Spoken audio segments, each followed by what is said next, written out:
ನಮಸ್ಕಾರ. ನನ್ನ ಹೆಸರು ಸುಭಾಷ್ ಕೊಡಬೇಕಂತ, ಕಲ್ಲೊಳೆ ಸೋಷಿಯಲ್ ವರ್ಕರ್. ಇವತ್ತಿನ ಈ ಸುದ್ದಿಗೋಷ್ಠಿ ಕರೆಯುವ ಉದ್ದೇಶ ಇಷ್ಟೇ. ಕಲ್ಲೊಳೆಯ ಶ್ರೀ ಮಹಾಲಕ್ಷ್ಮಿ ಸಂವಾದ ಸಹಕಾರಿ ಸಂಘ ನಿಯಮಿತ ಕಲ್ಲೊಳೆ ಹಾಗೂ ಶ್ರೀ ಮಹಾಲಕ್ಷ್ಮಿ ಪ್ರಾಥಮಿಕ ಕೃಷಿ ಪತ್ತಿನ ಸಹಕಾರಿ ಸಂಘ ಕಲ್ಲೊಳೆ, ಈ ಎರಡು ಸಹಕಾರಿ ಸಂಸ್ಥೆ ಒಳಗೆ 100 ಕೋಟಿ ಗಂಟಲೆ ಅವ್ಯವಹಾರ ಆಗಿದೆ. ಅದ ಜನರ ಮುಖಾಂತರ, ಅಲ್ಲಿ ಠೇವಣಿದಾರರ ಮುಖಾಂತರ ನಮ್ಮ ಗಮನಕ್ಕೆ ಬಂದದ. ಇದೊಂದು ತನಿಖೆಯಾಗಿ ಇದರಲ್ಲಿ ಯಾರು ತಪ್ಪಿಸ್ತಾರೋ ಅವ್ರ ಶಿಕ್ಷೆ ಆಗಬೇಕನ್ನೋ ಒಂದು ಉದ್ದೇಶ ಇಟ್ಕೊಂಡು ಇವತ್ತು ನಾವು ಈ ಪ್ರೆಸ್ ಮೀಟ್ ಮಾಡ್ತಾ ಇದ್ದೀವಿ.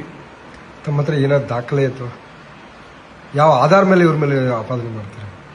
ದಾಖಲಾತಿಗಳಂದ್ರೆ ಈಗಾಗಲೇ ಈ ಸಂಘದ ಸದಸ್ಯರು JR ಆಫೀಸ್ ಹಾಗೂ DR ಆಫೀಸಲ್ಲಿ ಅರ್ಜಿ ಕೊಟ್ಟು ಈ ಒಂದು ಸಹಕಾರಿ ಸಂಘದಲ್ಲಿ ಬಹಳಷ್ಟು ಅವ್ಯವಹಾರ ನಡೆದಿದೆ ಅಂತ ಹೇಳಿ ಅಲ್ಲಿದ ಆಡಿಟ್ ಕಾಪಿ ತರಿಸಿದ್ದಾರೆ.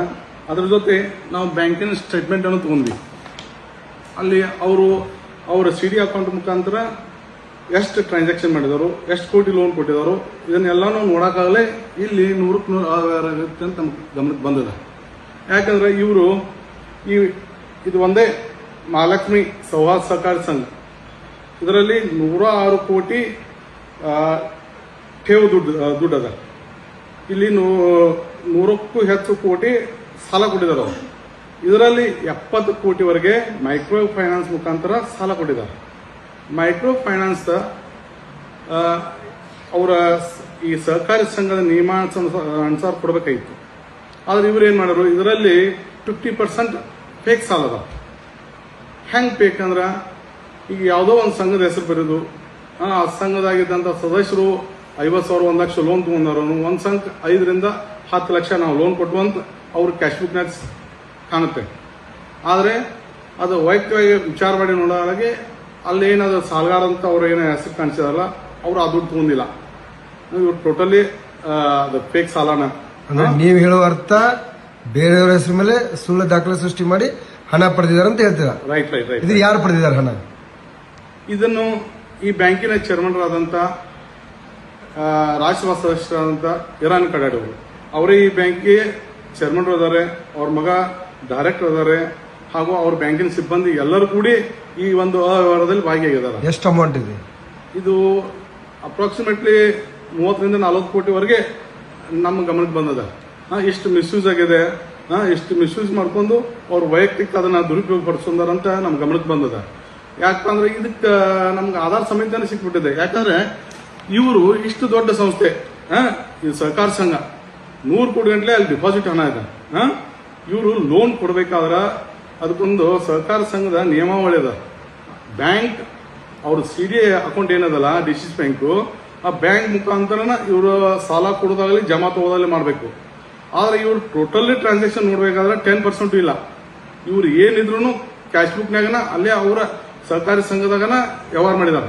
ಇದ್ರ ಉದ್ದೇಶ ಇಷ್ಟೇ, ಅದನ್ನ ಫ್ರಾಡ್ ಮಾಡೋ ಸಂಬಂಧನ, ಆ ದುಡ್ಡು ಹೊಡೆದ ಸಂಬಂಧನ ಅವರು ಅಲ್ಲಿ ಅವರ ಸೊಸೈಟಿಯಾಗನ ಇಷ್ಟೆಲ್ಲ ವ್ಯವಹಾರ ಮಾಡಿದಾರೆ.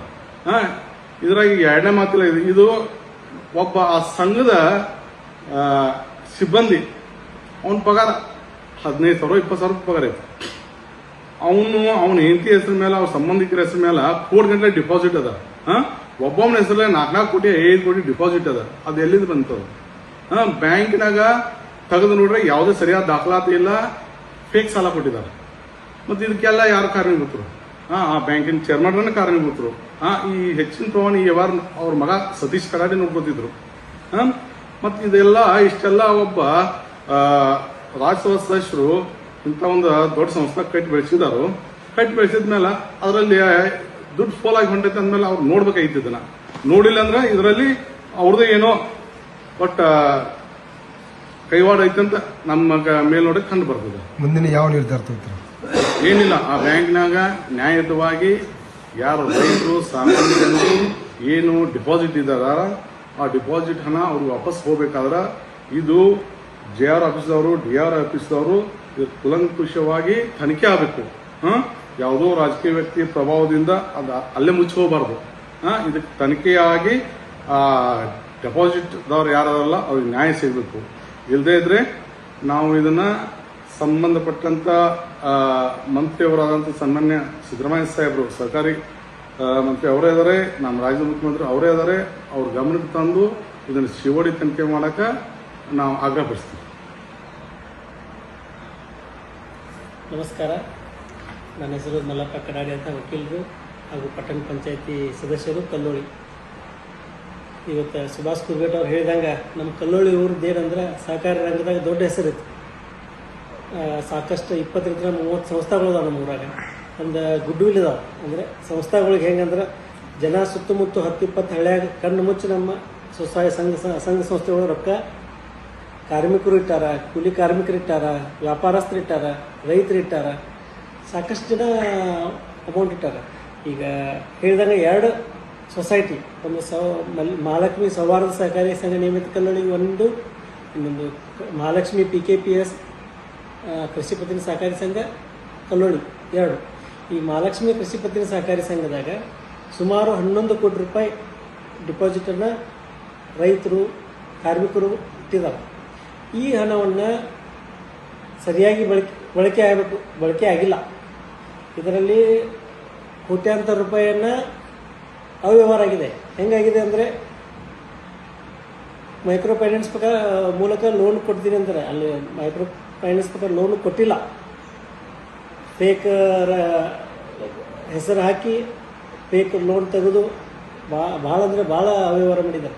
ಆ ಹಣವನ್ನು ಏನು ಮಾಡಿದ್ದಾರೆ, ಲೋನ್ ಕೊಡ್ತಾರೆ, ಒಳ್ಳೆ ರಿಟರ್ನ್ ಆದಂಥ ಹಣವನ್ನು ಸೆಕ್ರೆಟ್ರಿ ಅವನ ಹೆಸರಲ್ಲೇ ಇಟ್ಕೋತಾನೆ, ಅವನ ಹೆಂಡತಿ ಹೆಸರಲ್ಲೇ ಇಡ್ತಾನೆ, ಟ್ರಾನ್ಸಾಕ್ಷನ್ ಮಾಡ್ತಾನೆ, ಅವನ ಹಳೆಯನ ಹೆಸರಲ್ಲೇ ಮಾಡ್ತಾನೆ.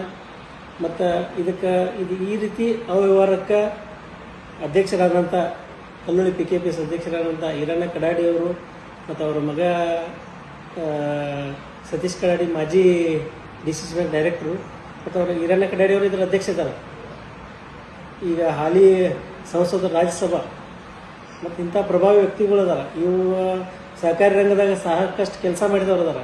ಈ ರೀತಿ ಅವ್ಯವಹಾರವನ್ನು ಆಗಿದ್ದನ್ನು ಈಗ ನಾವು ನೇರ ಆರೋಪ ಅವ್ರ ಮೇಲೆ ಮಾಡ್ಬೇಕು, ಚೇರ್ಮನ್ರ ಮೇಲೆ. ಯಾಕಂದರೆ ಅವ್ರ ಸೈನಿಂದ ಎಲ್ಲಿ ಲೋನ್ ಕೊಡೋಕ್ಕೆ ಸಾಧ್ಯ ಇಲ್ಲ. ಈ ರೀತಿ ಅವ್ಯವಹಾರಕ್ಕೆ ನಮಗೆ ಜನರಿಗೆ ಹೆಂಗಾಗೈತೆ ಅಂದರೆ ಡಿಪಾಸಿಟ್ ಇಟ್ಟು ರೊಕ್ಕ ಬರ್ತಾವಿಲ್ಲಪ್ಪ ಅನ್ನುವಂಥ ಮನೋಭಾವನೆ ಬಂದುಬಿಟ್ಟದೆ. ಅದಕ್ಕೆ ಈಗ ಅದರ ಮಹಾಲಕ್ಷ್ಮಿ PKPS ಸಂಘದ ಸದಸ್ಯರು AR ಆಫೀಸ್ಗೆ ಅರ್ಜಿ ಕೊಟ್ಟಿದ್ದಾರೆ. ನಾವು ಅವ್ಯವಹಾರ ಆಗದ, ತಾವು ಇದನ್ನು ಮಾಡಿ ಅಂತೇಳಿ DR ಆಫೀಸ್ಗೂ ಕೊಟ್ಟಿದ್ದಾರೆ. ಅದನ್ನು ಮಾನ್ಯ ಸಹಕಾರಿ ನಿಬಂಧಕರ ಸೂಕ್ತವಾಗಿ ಕ್ರಮ ತಗೊಂಡು ಅದು ಕ್ರಮ ಜರುಗಿಸಿ, ಅದು ಯಾರು ತಪ್ಪಿತಸ್ಥ ಮಾಡಿದಾರ ಅವರಿಗೆ ಕಾನೂನು ಕ್ರಮ ಜರುಗಿಸ್ಬೇಕಂತ ಕೇಳ್ತೀನಿ. ಇದ್ಯಾವುದು PKPSದು. ಇನ್ನು ಮಹಾಲಕ್ಷ್ಮಿ ಸೌಹಾರ್ದ ಸಹಕಾರಿಗೆ ಬಂದರೆ ಸುಮಾರು ಒಂದು 15 ದಿವಸದಿಂದ ಅದರಲ್ಲಿ ಕೆಲಸ ಮಾಡುವಂತಹ ಕ್ಲರ್ಕ್ ಆದಂಥ ವ್ಯಕ್ತಿ ಶಂಕರ್ ಕೌಜಲ್ಗಿ ಅಂತೇಳಿ ರಸ್ತೆ ಅಪಘಾತದ ನಿಧನ ಹೊಂದಿದರು. ಅವರ ಈ ಬ್ಯಾಂಕಿನ ಆಡಳಿತ ಮಂಡಳಿಯ ಚೇರ್ಮನ್ರಾಗಲಿ, ಸತೀಶ್ ಕಡಾಡಿಯವರಾಗಲಿ ಈ ರೀತಿ ಒಂದು ಅಲ್ಲಿ ಹ್ಯಾರಾಸ್ಮೆಂಟು ಇದಕ್ಕೆ ಇದರಾಗ ಅವರ ರಸ್ತೆ ಅಪಘಾತದಾಗ ನಿಧನ ಹೊಂದಿದ್ದಾರೆ ಅಂತೇಳಿ ಊರು ತುಂಬ ಸುದ್ದಿ ಇದೆ. ಮತ್ತು ಇನ್ನೂ ಒಂದು ಈಗ ಸೌಹಾರ್ದ ಬ್ಯಾಂಕಿನಾಗ ಬಂದರೆ ಮಹಾಲಕ್ಷ್ಮಿ ಸೌಹಾರ್ದ ಬ್ಯಾಂಕಿನಾಗ ಸುಮಾರು 40-50 ಕೋಟಿ ಅವ್ಯವಹಾರ ಆಗಿದೆ ಅಂತಂತಾರೆ. ಈಗ ಜನ FD ಕೇಳಲಿಕ್ಕೆ ಹೋದ್ರೆ ನಾಳೆ ಬರ್ರಿ, ನಾಡ್ದು ಬರ್ರಿ, ಈ ರೀತಿ ಒಂದು ಸಿಸ್ಟಮ್ ಆಗಿಬಿಟ್ಟದೆ. ಅಧ್ಯಕ್ಷರನ್ನ ಕೇಳಿಕೊಡ್ತೀವಿ, ಅಧ್ಯಕ್ಷರಿಲ್ಲ, ಈ ರೀತಿ ಹೇಳೋದ್ರಿಂದ ಏನೈತಿ, FD ಇಟ್ಟಂಥ ರೊಕ್ಕ ನಮ್ಮ ರೊಕ್ಕ ನಮಗೆ ಕೊಡೋಕೆ ಈ ರೀತಿ ಅಡ್ಡಾಡ್ಸತ್ತಾರ. ಇಲ್ಲಿ ಐತಿ ಇಲ್ಲೋ ರೊಕ್ಕ ಅನ್ನೋ ಮನೋಭಾವನೆ ಬಂದದ. ಬ್ಯಾಂಕಿನಾಗ ದುಡ್ಡು ಅದಲ್ಲೋ, ಏನು ಎಲ್ಲಿ ಹೋಗ್ಯದನೋ ಅನ್ನೋ ಒಂದು ಆತಂಕ ಸೃಷ್ಟಿಯಾಗಿದೆ. ಅದರ ಈಗ ಅಧ್ಯಕ್ಷರು ಪ್ರಭಾವಿ ವ್ಯಕ್ತಿ ಇರೋದ್ರಿಂದ ಯಾರೂ ಓಪನ್ ಆಗಿ ಹೇಳಕ್ಕೆ ಸಾಧ್ಯ ಇಲ್ಲ. ನಮಗೆ ಬಂದಂಥ ಇದರ ಪ್ರಕಾರ 100ಕ್ಕೆ 100ರಷ್ಟಲ್ಲಿ ಅಪರಾತಪರಿ ಆದಾಗನ ಈ ರೀತಿ ಮಂದಿ ಇದಾಗದ. ಮತ್ತು FD ಕೊಡಕ್ಕೆ ಅವ್ರು ಲೇಟ್ ಮಾಡೋದ್ರಿಂದ ಜನ ಪೂರ ಆತಂಕಕ್ಕೊಳಗಾಗ್ಯಾರ. ಮತ್ತು ಇದನ್ನು DR ಆಫೀಸ್ನಾಗೂ ಅದರ ಸದಸ್ಯರು ಅರ್ಜಿ ಕೊಟ್ಟಿದ್ದಾರೆ. ಆದರೆ ಇನ್ನೂವರೆಗೆ ಅವ್ರು ಯಾವುದೇ ಕ್ರಮ ಕೈಗೊಂಡಿಲ್ಲ. ದಯಮಾಡಿ ತ್ವರಿತವಾಗಿ ಅದನ್ನು ಕ್ರಮ ಕೈಗೊಂಡು FD ಇಟ್ಟಂಥವ್ರಿಗೆ ಅನ್ಯಾಯ ಆಗದಂತೆ ಅವ್ರದ್ದು ಹಣ ವಾಪಸ್ಸನ್ನು ಅವ್ರಿಗೆ ಕೊಡಿಸ್ಬೇಕಂತೇಳಿ ನಾನು ಕೇಳ್ತೀನಿ. DR ಆಫೀಸಲ್ಲಿ ಕೇಳ್ತೀವಿ. DC ಅವರು ಇದರಾಗ ಬಂದು ಅವ್ರಿಗೆ ಹೆಲ್ಪ್ ಒಂದು ಸಹಾಯ ಆಗುವಂಥ ಕ್ರಮ ಕೈಗೊಳ್ಳಬೇಕು. ಆಮೇಲೆ ಜಿಲ್ಲಾ ಉಸ್ತುವಾರಿ ಸಚಿವರಾದಂಥ ಸನ್ಮಾನ್ಯ ಸತೀಶ್ ಜಾರಕಿಹೊಳಿ ಅವರಿಗೂ ಒಂದು ವಿನಂತಿ ಮಾಡ್ತೀನಿ. ಆನಂತರ ಮುಖ್ಯಮಂತ್ರಿಗಳಾದಂಥ ಸಿದ್ದರಾಮಯ್ಯ ಅವರು ಸಹಕಾರಿ ಸಂಘದ ಸಚಿವರಿದ್ದಾರೆ. ಅವ್ರಿಗೂ ನಾವು ವಿನಂತಿ ಮಾಡ್ತೀವಿ. ಇದನ್ನು ಮತ್ತೆ 2 ಕೋಟಿಗಿಂತ ಮೇಲ್ಪಟ್ಟು ಅವ್ಯವಹಾರ ಆಗಿದೆ 2 ಸೊಸೈಟಿಯಲ್ಲಿ. ಇದಕ್ಕೆ COD ವಹಿಸಿ ಯಾರು ತಪ್ಪು ಮಾಡಿದ್ರು ಅವ್ರಿಗೆ ಕಠಿಣ ಕ್ರಮ ಕೈಗೊಳ್ಬೇಕಂತ ಹೇಳಿ ನನ್ನೊಂದು ಸಣ್ಣ ರಿಕ್ವೆಸ್ಟ್ ಇದೆ. ಮತ್ತು ಈಗ FD ಇದ್ದಂಥವ್ರು ಭಾಳ ಕಷ್ಟ, ಬಡವರು ದಿನಗೂಲಿ ದುಡಿದಂಥವ್ರು ಅಲ್ಪ ಸ್ವಲ್ಪ ಹಣವನ್ನು ಕೂಡಿಟ್ಟಿದ್ದಾರೆ. ಅಂಥವ್ರಿಗೆ ಇದು ಈ ರೀತಿ ಇದನ್ನು ಮಾಡಿದರೆ ಅಥವಾ ಏನೋ ಆದರೆ ಅವರು ಪಾಪ ಇದನ್ನು ಮಾಡುವಂಥ ಶಕ್ತಿ ಇಲ್ಲ. ಅದಕ್ಕೆ ದಯಮಾಡಿ ಇದನ್ನು ಯಾರು ತಪ್ಪು ಮಾಡಿದಾರೋ ಅವ್ರಿಗೆ ದಯಮಾಡಿ, ನನ್ನ ಆರೋಪ ಏನಿದ್ರು ಸಿಬ್ಬಂದಿ ವರ್ಗ, ಅದರ ಆಡಳಿತ ಮಂಡಳಿ ಅಧ್ಯಕ್ಷರು, ಆಮೇಲೆ ಅವರ ನಿರ್ದೇಶಕ ಮಂಡಳಿ, ಇವರೆಲ್ಲರ ಮೇಲೆ ನಂದು ಆಪಾದನೆ ಇದೆ.